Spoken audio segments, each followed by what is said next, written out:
30 dari kitab Umdatul Ahkam. Faqala al-muallif rahimahullahu ta'ala an Aisyah radhiyallahu anha anna an-nabiy sallallahu alaihi wasallam, bahwasanya Nabi sallallahu melakukan salat fi khamisah, memakai suatu selendang yang bergambar atau bercorak. Laha a'lamun, padanya ada gambar-gambar. Kata-kata laha a'lamun ini sebenarnya tidak diperlukan karena khamisah itu memang selendang yang bergambar, tapi ini dikuatkan supaya lebih paham. Fanadhara, maka beliau melihat, maksudnya melirik, ila a'lamiha, kepada gambar-gambar padanya atau corak-corak padanya, nadhratan, dengan satu lirian. Falamma sarafa, maka tatkala beliau selesai salat, qala, beliau mengatakan, idhabu, pergilah, bi khamisati hadhihi, dengan selendang bergambar ini, ila Abi Jahmin, kepada Abu Jahm, sahabat Nabi. Wa'tuni, datangkan kepada saya, bi ambijaniyah, dengan selendang kasar Abi Jahmin, miliknya Abi Jahm. Nah, jadi ditukar ya, yang bagus ditukar dengan yang kasar. Fa innaha, karena sesungguhnya selendang bergambar ini, alhatni, melalaikan saya, anifan, tadi, an salati, dari salat saya.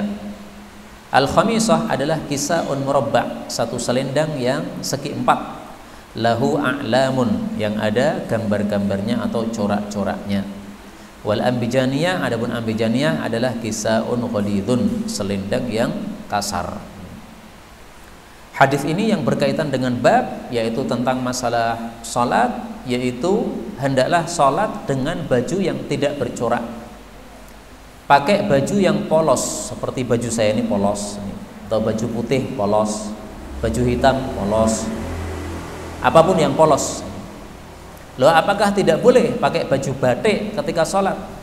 Boleh, tetapi itulah yang dimaksud khamisah, yaitu suatu kain yang bercorak, baik itu batik, baik itu endol-endol, baik itu titik-titik, atau ada gambarnya, gambar rumah, gambar sawah, macam-macam gambar. Itu namanya khamisah. Nah, Nabi pernah sholat pakai bajunya khamisah. Maka ketika sholat beliau ngelirik, wah ini ada gambarnya.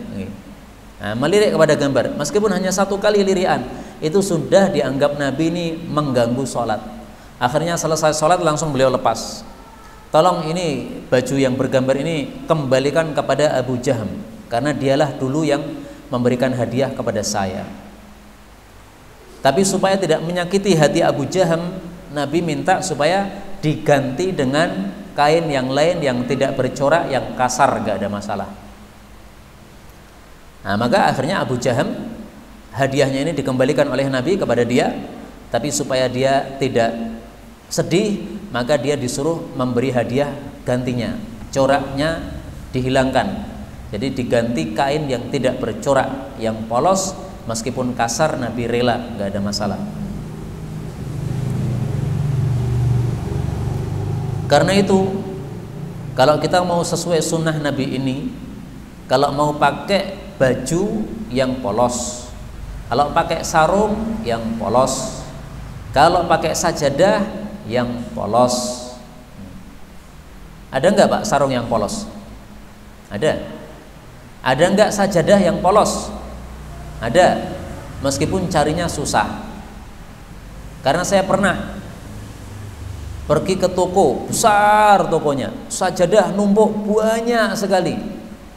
Saya cari sajadah polos, sama sekali tidak ada.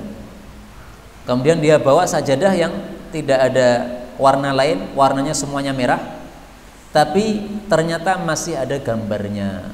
Gambarnya masjid, tapi masjidnya bentuknya, warnanya sama dengan area sebelahnya, merah semuanya, tapi ada gambarnya.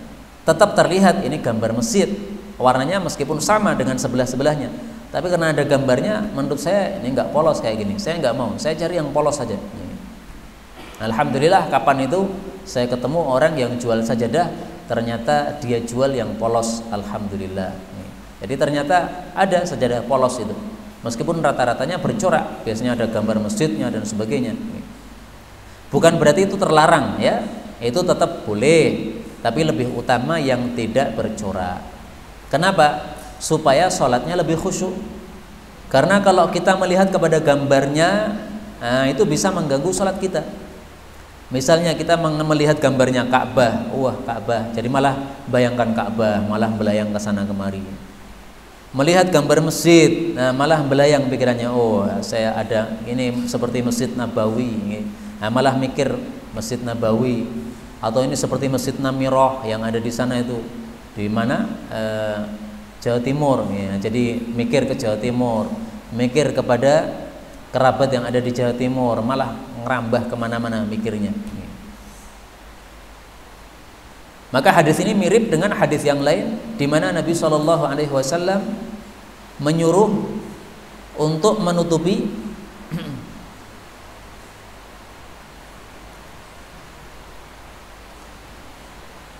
apa? Menutupi tanduk yang ada di dalam Ka'bah. Nabi mengatakan, ini nasitu, saya lupa, an amuraka, untuk menyuruh kamu, an tukhammirul qarnain, untuk menutupi dua tanduk.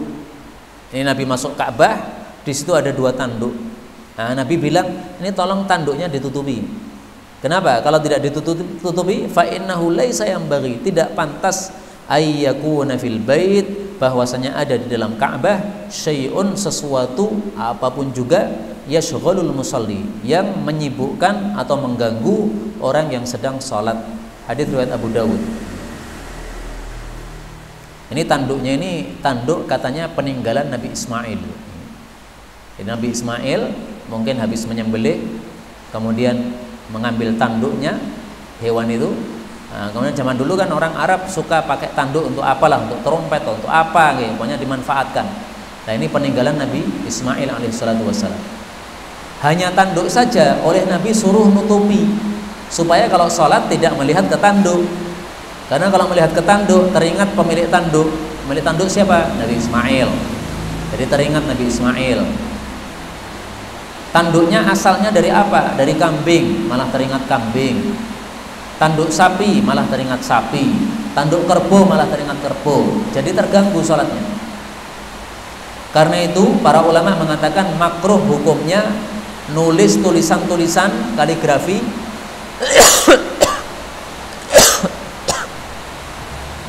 pada tembok masjid.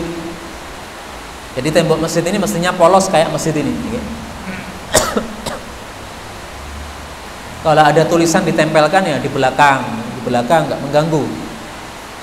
Jangan tulisan-tulisan itu tempelkan di depan, akan mengganggu. Bismillah.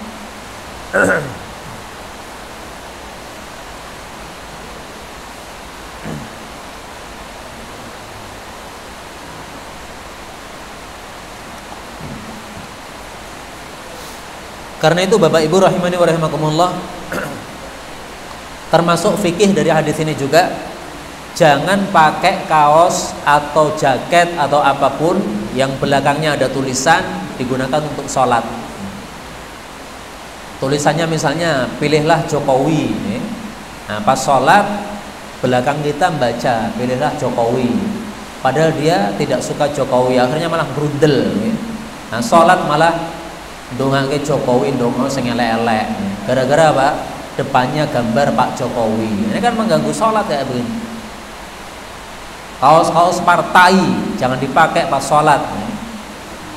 Saya punya jaket tulisannya bagus, huwa sammakumul muslimin, Allah kasih nama kita umat Islam. Isinya bagus tulisannya, pakai bahasa Arab. Tapi kalau pas sholat saya lepas. Kenapa? Supaya tidak mengganggu orang yang di belakang saya. Kalau saya lagi sholat sendiri saya pakai, nggak ada masalah. Tapi kalau sholat jamaah, nah ini tulisan mengganggu. Kru Al-Islam TV, ya, ada tulisannya di belakang. Ya boleh ada tulisan di belakang. Pas sholat jangan dipakai, lepas. Untuk sajadah, ya taruh depan untuk sajadah, dibalik supaya tulisannya nggak terlihat, supaya tidak mengganggu. Ini penerapan terhadap hadis ini. Bahkan termasuk penerapan terhadap hadis ini, menurut saya, kalau kita pakai sarung, itu merek sarungnya jangan ditaruh di belakang, di bawah, taruh di atas, sehingga masuk dalam gilingan itu, gulungan itu. Karena kalau taruh di bawah, orang yang di belakang kita sholat membaca mereknya. Ini merek murahan ini ya. Jadi batin, wah mereknya murahan. Atau batin, mereknya mahal. Wah piro ya regane ya. Nah sholat malah mikir rego. Ini kan mengganggu sholat jamaah. Ini fikih saya loh, saya nggak cocok. Memang belakang itu memang cocoknya untuk merek itu. Memang sudah dipaskan itu coraknya belakang itu garis besar gini. Nah itu pasnya memang taruh belakang. Nggak cocok kalau misalnya taruh depan malah rapas. Boleh silahkan, tetap di belakang nggak apa-apa. Tapi dilepas itu mereknya. Mereknya kan bisa digunting lah Pak. Nah mereknya digunting dilepas. Sehingga orang tidak ada yang membaca merek tersebut. Ini caranya. Supaya tidak mengganggu orang yang sholat jamaah. Bayangkan cuma tanduk saja oleh Nabi suruh nutupi. Mana lebih mengganggu, merek nopo tanduk? Kalau menurut saya merek lebih mengganggu, karena merek itu terbaca. Kalau tanduk nggak ada tulisannya apa-apa. Wallahu a'lam bishawab. Ringkasnya sholat hendaklah khusyuk. Supaya khusyuk jangan pakai yang bermacam-macam coraknya. Termasuk ibu-ibu ada itu pakai rukuhnya masya Allah, kembangnya pelenik macam-macam dari atas sampai bawah semuanya berkembang. Nah, sehingga orang yang sholat malah bayangkan kebun bunga. Nah, ini mengganggu kayak begini. Pakai yang polos-polos saja lah, hitam polos atau putih polos, ini lebih baik. Baik, kita lanjutkan bab berikutnya. Babul jam'i bainas salatain, bab menjamak antara dua salat fis safar, ketika safar. Dalam bab ini hanya ada satu hadis yang diriwayatkan oleh Bukhari dan Muslim, yaitu hadis 131. An Abdullah bin Abbas radhiyallahu anhuma qala, kana adalah Rasulullah sallallahu alaihi wasallam yajma'u, menjamak salat fis safar, ketika safar. Baina salati dhuhri wal asri, antara zuhur dengan asar. Idza kana, apabila adalah beliau ala dhahri sairin, di atas punggung perjalanan, maksudnya masih perjalanan, masih tengah-tengah berjalan. Wa yajma'u, dan beliau menjamak juga bainal maghrib, antara maghrib wal isya, dengan isya. Hadis ini menunjukkan disyariatkannya atau bolehnya menjamak salat karena safar. Safar itu apa? Safar itu bepergian jauh. Kita keluar dari rumah kita menuju ke suatu tempat yang jauh, itu namanya safar. Misalnya saya dari Solo, saya safar ke Sragen untuk pengajian. Habis itu saya safar lagi, perjalanan lagi ke Kebak Keramat untuk pengajian. Habis itu nanti pulang lagi ke rumah. Nah itu namanya selama saya dari Solo menuju Sragen, menuju ke Kebak Keramat, pulang lagi. Nah, ini namanya safar, perjalanan ini. Ini saya disunahkan atau saya disyariatkan untuk jamak. Maka seandainya saya tadi setelah sholat maghrib kemudian saya langsung sholat isya, itu saya boleh, itu saya mengamalkan hadis ini. Lah kenapa kok saya tidak mengamalkan? Karena saya di sini mengajar sampai isya, habis isya sholat isya. Nah daripada saya jamak nanti sholat lagi, mending saya tidak usah jamak. Saya bisa kesempatan untuk sholat sunnah, kemudian saya bisa sholat isya berjamaah bersama-sama. Tapi kadang-kadang juga saya jamak karena kondisinya saya ada keperluan. Misalnya ada pengajian lagi pada isya di Solo, nah maka saya jamak di sini. Sehingga nanti adzan isya saya langsung pergi kemudian mengajar di sana, tempat pengajian. Para ulama berselisih pendapat jamak yang boleh dilakukan oleh musafir pada saat apa? Pendapat pertama mengatakan ala dhahri sair, ketika sedang perjalanan. Kalau tidak sedang perjalanan tidak boleh. Misalnya saya dari Solo safar ke mertua saya di Jawa Timur. Nah, selama saya masih perjalanan boleh safar. Tapi kalau saya sudah sampai di Jawa Timur, saya sudah tinggal di rumah orang tua saya, misalnya saya nginap 2 hari di sana, nah sudah tidak boleh jamak. Kenapa? Karena sudah tinggal, sudah tidak perjalanan lagi. Ini pendapat pertama. Pendapat kedua mengatakan selama masih safar masih boleh. Kenapa? Karena yang penting safar. Dalilnya apa? Dalilnya dalam Al-Qur'an. Allah Subhanahu wa taala mengatakan, "Wa idza darabtum fil ardi falaysa 'alaikum junahun an taqsuru minas salati." Surat An-Nisa ayat 101. Apabila kalian itu bersafar, maka tidak ada dosa atas kalian untuk mengqasar salat. Nabi pernah safar ke Tabuk, perang Tabuk. Sampai di medan Tabuk, beliau tinggal di sana. Beliau mengqasar, mengamalkan ayat ini. Plus menjamak. Nah, ini dalil bahwasanya kalau sudah sampai tujuan, tinggal di situ, jamak pun juga boleh. Dan ini pendapat mayoritas ulama. Karena itu biasanya kalau saya sampai di Jawa Timur, di rumah mertua saya sekaligus qasar, sekaligus jamak. Qasar dalilnya ayat ini surat An-Nisa ayat 101, jamak dalilnya perang Tabuk yang dilakukan oleh Nabi pada tahun 9 Hijriah. Ini menjelang wafat Nabi, karena Nabi wafatnya 11 Hijriah. Ini dilakukan juga oleh Nabi SAW. Karena itu dalam hal ini saya cocok dengan pendapat mayoritas ulama, boleh jamak meskipun sudah sampai pada tempat tujuan, ya, meskipun bukan masih dalam perjalanan. Kemudian para ulama berbeda pendapat juga, apa sebab-sebab bolehnya jamak. Mazhab yang paling sempit adalah mazhab Hanafi. Mereka berpendapat tidak ada jamak sholat kecuali satu sebabnya, yaitu sebabnya adalah ibadah haji. Orang yang haji, dia nanti datang ke Arafah. Nah, di sana dia menjamak antara zuhur dengan asar. Setelah itu pindah ke Muzdalifah, di sana dia menjamak antara maghrib dengan isya.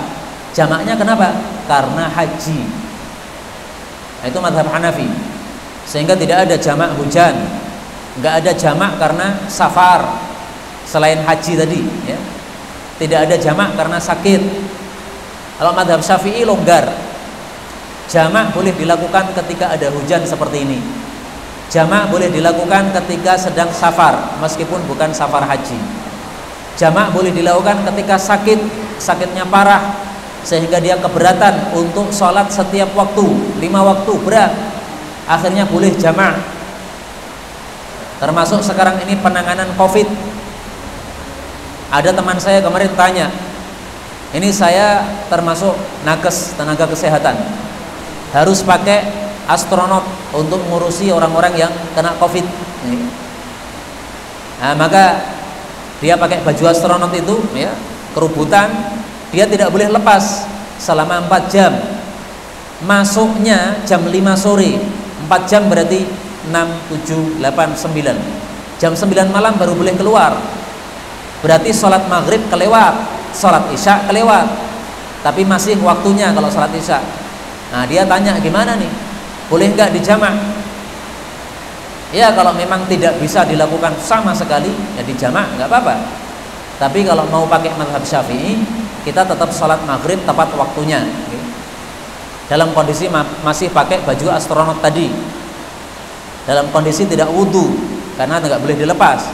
Terus gimana ya, tayamum, tapi sholatnya lihurmatil waqt, untuk menghormati waktu saja, karena sudah masuk jam sholat. Nggak ada tempat sholat katanya, sholatnya bisanya duduk, ya sudah duduk, nggak apa-apa, terpaksa. Tapi nanti kalau sudah jam 9, Anda keluar dari tugas, Anda lepas baju astronot, kemudian Anda mandi, karena biasanya itu keringatnya Masya Allah sangat banyak. Katanya pakai sepatu boot segini tingginya, nah itu keringatnya sampai segini. Keringatnya itu dalam sepatu boot itu, saking panasnya pakai baju astronot tadi. Nah, maka dia mandi setelah itu. Habis mandi kemudian sholat maghrib diulangi lagi, sholat isya jamak. Namanya jamak takhir. Jamak diakhirkan. Kenapa? Karena terpaksa. Tidak apa-apa, ada sebabnya. Dia nggak safar, dia nggak sakit, dia tidak haji, tapi dia tidak sedang hujan, tapi dia dalam kondisi terpaksa, boleh, nggak ada masalah. Wallahu ta'ala alam bisawab. inilah yang dapat kita pelajari pada malam hari ini. Benarnya dari Allah Ta'ala, dan apabila ada salahnya fa astaghfirullahal azim li wa lakum.